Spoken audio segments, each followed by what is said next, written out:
पंपावर चक्क पाण्याची टाकी घेऊन पोहोचला ग्राहक। पंप कर्मचाऱ्याने सुद्धा दिली डिझेलने टाकी भरून।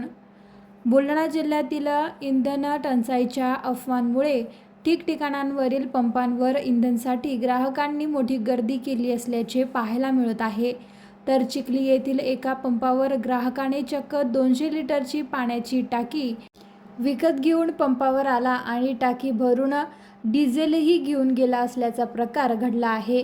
तर इतरही ग्राहक पंपावर मिळेल ती प्लास्टिक डबे घेऊन रांगेत लागले आहेत।